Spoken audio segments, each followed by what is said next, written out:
I want to start this case by thinking a little bit about why we have government institutions and why we have corporate institutions.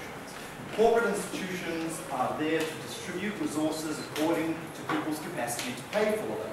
And government institutions are those things that we form as a community to distribute resources in a way which does not correlate with your capacity to purchase those resources, and instead respects you as an individual who is a member of that community. What this side of the House wants to do is cut away that democratic mandate which respects a person as an individual and not as an economic unit for a period of 25 years.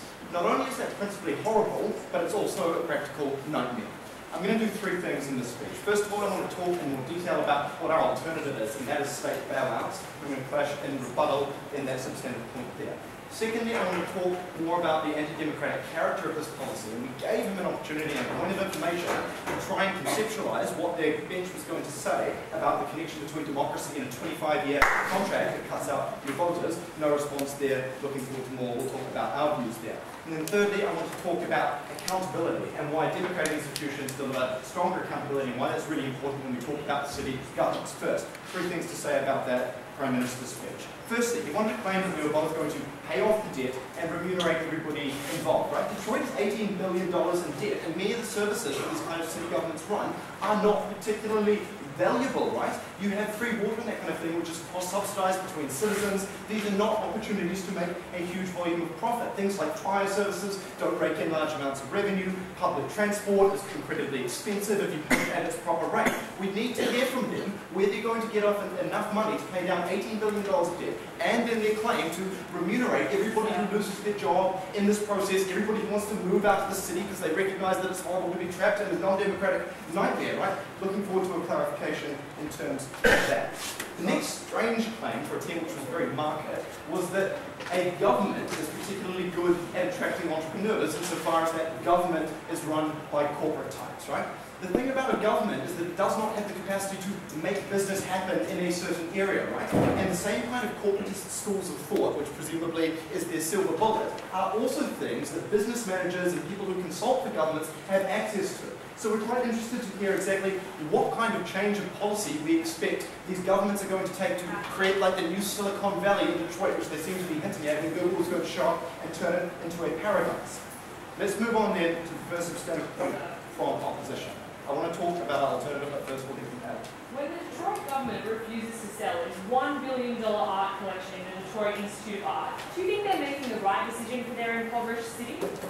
Absolutely. If their policy wants to prioritise certain non-pecuniary benefits over the long-term sustainability of certain services, we think that the consequence of I'm going to talk about the situation more in Detroit, but in principle we think that's quite fine. Let's talk about our alternative.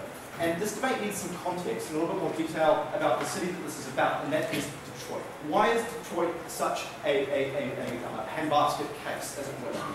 The failing of Detroit is not so much the irresponsibility of that city government, but the cause, the cumulative effect of the global financial crisis, macroeconomic conditions, the failure of the federal government to adequately protect those industries that were existing in that city at that point in time. The people and the city institutions of Detroit are largely not responsible. And so to claim that there's no particular logic to the idea that you will need to punish them, right? We don't see a raft of cities going bankrupt across the country. There's no need for this greater level of accountability to bring. And that's what we heard from them. There was some kind of lack of democratic accountability because there's no democratic incentive to improve the cities. What's wrong with that? Just compare in terms of plausibility.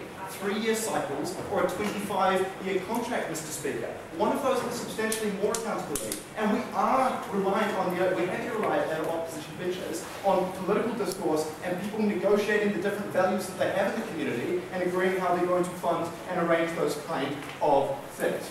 Let's talk then in detail about these bailouts, because we also think that these situations, generally speaking, are short-term. The GFC is winding down. Business is starting up again in Detroit once more, right? Even under the current government, which is failing to deliver core services, because the federal government refuses to bail it out at this point in time. We think that because it's short-term, we're quite happy to bail out these cities such that they're able to restore themselves to a sense of normalcy. The point that we're trying to make here is that these things are not endemic, they're not systematic, and they don't call for the kind of radical policy change we're hearing from this side of the House. These are different to corporate bailouts, particularly. They don't protect private interests, they protect collective interests. and they sell off the long-term rights for the short-term gain, which we don't think materializes. Let's talk about the anti-democratic character of this policy here. Because we think that some of the policies and some of the programs that are run by city governments are some of the most important government interactions in a person's daily lives. These policies and the services they provide do touch lives. We're talking about the zoning that affects school boundaries. We're talking about the funding of schools from land taxes. We're talking about hospitals. We're talking about recreation facilities and the kind of thing like the art collection which supports a shared sense of community and an identity, something which we think is an important non-pecuniary benefit. And that's something you should note as well about the general character of those things that I just listed off. A lot of them provide benefit to people who might not otherwise be able to pay for them and have non-pecuniary benefits insofar as there's something which is a collective action problem that individuals would not be able to pay for, right? You can't, unless you're a particularly generous individual, decide you're going to have a $1 billion collection of art you're going to make available to the entire public, even if the policy wants to be able to see that fantastic art. And this kind of policy is particularly hard to unwind for its lack of accountability, right? We're talking about structural changes as we readjust to a profit motive, because you're going to see less of an interest in these corporate entities engaging in loss-making activities, right? We think that they're not interested in preserving those non-pecuniary benefits, and there's no way for the community to demand that from them. And this will then thirdly in accountability in terms of what will happen as a result of that. So we claim that those cross-subsidized services like free water, which support people being able to live in the city, participate in their community, are going to be cut away because they're inefficient from a corporate perspective, but perfectly desirable because the policy has regularly voted them back in. Who do these kind of cross-subsidizations most importantly affect? Those who are reliant on these things, particularly poor groups, particularly minority groups, the kind of people, Mr. Speaker, who can only ever control their standard of living through the exercise of their vote and not through the exercise of their economic power.